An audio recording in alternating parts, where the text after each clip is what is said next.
இன்னைக்கு வந்து unboxing video ஒன்று பார்க்கலாம். இது வந்து கண்ணாடி பாட்டில் தான் வாங்கியிருக்கேன். ட்ரை ஃப்ரூட்ஸ் போடுறதுக்காக. இது ரொம்ப நான் பாட்டில்லாம் வந்து ஹேண்டில் பண்றது கஷ்டங்கிறதுனால நான் ரொம்ப வாங்குறது இல்லை.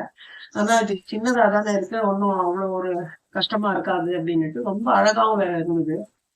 எனக்கு வந்து இந்த ட்ரை ஃப்ரூட்ஸுக்கெல்லாம் போடுறதுக்கு நான் வேற நிறைய பிளாஸ்டிக் அது மாதிரி போட்டு வச்சிருக்கேன். இது கொஞ்சம் கண்ணாடி கொஞ்சம் பார்க்கவும் அழகா இருக்கு.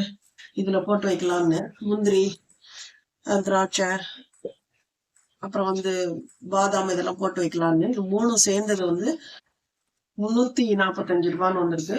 நல்லா ஏர் டைட்டா இருக்கு, பார்க்கவும் நல்லா அழகா இருக்கு. இதை நான் செட் பண்ணிட்டு உங்களுக்கு காமிக்கிறேன். அதே மாதிரி இது வந்து ஷெல்ஃபுக்கு வந்து ஷெல்ஃபில் போடுற கவர். இது பாருங்க, இது வந்து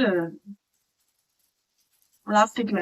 நான் வந்து பேப்பர்ல எல்லாம் போட்டா கரப்பாம்பூச்சி வந்துடுறதுங்கிறதுனால இது வாங்கியிருக்கேன். உள்ள வந்து அந்த கேபினட்டோட கீழெல்லாம் வந்து ஒயிட் கலர், அதுக்கு இந்த பிளாக்கோட காம்பினேஷன் நல்லா இருக்கும் அப்படின்னுட்டு இந்த பிளாக் கலர் வாங்கியிருக்கேன். இது வந்து 45க்கு 150ன்னு போட்டிருக்கு. அப்போ வந்து 5 மீட்டர் இருக்குமா என்னன்னு தெரியல எனக்கு. ரேட்டும் வந்து நார்மலா தான் இருக்கு, 225 நம்ம தான். இது போட்டாதான் தெரியும். நம்ம அந்த கிச்சன் எல்லாம் கிளீன் பண்ணிட்டு இது போல இது வாங்கணுங்கிற ஐடியா இருக்கிறவங்களுக்காக அழகாவும் இருக்கு. இது வந்து 350 ml குளிக்கிற மாதிரி போட்டிருக்காங்க. நல்லா பெருசாவும் இருக்கு, பாக்குறதுக்கு ஓரளவுக்கு மீடியமா இருக்கு. இந்த லைனரும் வந்து ரொம்ப நல்லா இருக்கு. இந்த கலர் வந்து ஒயிட்டுக்கு இந்த பிளாக் நல்லா இருக்குங்கிறதுனால வாங்கினேன். இந்த பூஜா ரூம்ல அந்த ஷெல்ஃப்ல எல்லாத்துக்குமே போடுறதுக்கு நல்லா இருக்கும்னு வாங்கினேன். இதை கட் பண்ணிட்டு நான் போட்டுட்டு அதை ஒரு வீடியோவா அனுப்புறேன். தேங்க்யூ.